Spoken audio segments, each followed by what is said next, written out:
আজকের মাছ রান্নাটাও সম্পূর্ণ একটা ডিফারেন্ট মাছ রান্না। অবশ্যই পাশে থাকবেন আর পুরো ভিডিওটা দেখে যাবেন। আসসালামু আলাইকুম এভরিওয়ান, কেমন আছেন সবাই? এই মাছটা কেউ তেলাপিয়া মাছ মনে করেন না, এটা একটা নদীর মাছ। এই মাছটাকে যখন কিনা হয় তখন জিজ্ঞেস করেছিলাম মাছওয়ালা ভাইকে, ভাই এই মাছটার নাম কি? তখন ওনারা বললো যে এটাকে তাতাল মাছ। তা আমি এই ফার্স্ট এই মাছটা কিনলাম, আর এই মাছটা আজকে অন্যভাবে আমি রান্না করব। প্রথমে আমি মাছগুলোকে একটা ফ্রাই প্যানে দিয়ে দিছি, আর উপর থেকে কিছু পেঁয়াজ কুচি দিয়ে দিতেছি। এই পেঁয়াজ কুচিগুলো দিয়ে আমি আর কিছু রসুন কুচিও দিয়ে দিব। এই মাছটা আসলে আমি অন্যভাবে রান্না করার চেষ্টা করতেছি, কারণ নদীর মাছ স্বাদটাই অন্যরকম।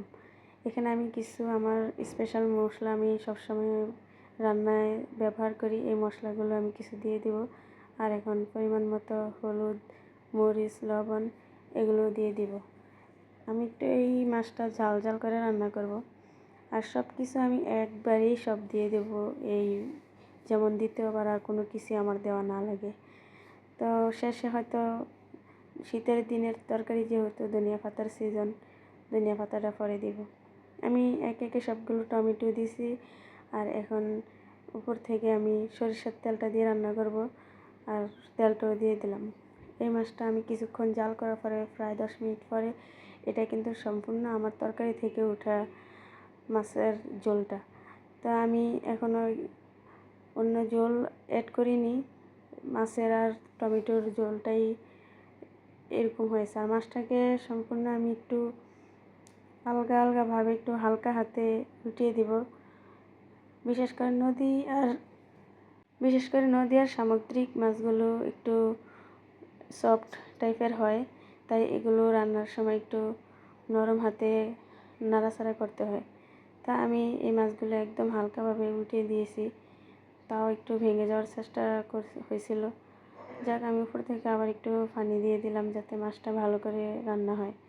তা আমার এই মাছ রান্নাটা যদি আপনাদের কাছে ভালো লাগে, রেসিপিটা ভালো লাগলে একটা লাইক, কমেন্ট, শেয়ার করবেন, আর আপনারা ওই রেসিপিটা ট্রাই করবেন। আমি আরও 10 মিনিট এই মাছটা রান্না করে নিয়েছি। এখন আমি এখানে আমি একটু বোম্বা মরিচ দিয়েছি, আর 2-3টা কাঁচামরিচ। যেহেতু আমি আমার মশলাটার সাথে মরিচ গুঁড়া দিয়েছি, তা আমি এখানে বেশি কাঁচামরিচ দিইনি। তো আমার রান্না প্রায় শেষ, এখন আমি ধনিয়া পাতা দিয়ে তরকারিটা উঠিয়ে নিব। ভিডিওটা পুরোপুরি দেখে যাবেন, কেউ একটু স্কিপ করবেন না। আর এই মাছ রান্নাটা যদি একবার এভাবে রান্না করেন তাহলে আর কোনো তরকারি লাগবে না। এই একটা মাছ রান্না দিয়েই গরম গরম ধোয়া ওঠা তরকারি আর ভাত খেলে দেখবেন অসাধারণ লাগে। আজকের জন্য পর্যন্ত, ভালো থাকবেন, আল্লাহ হাফেজ।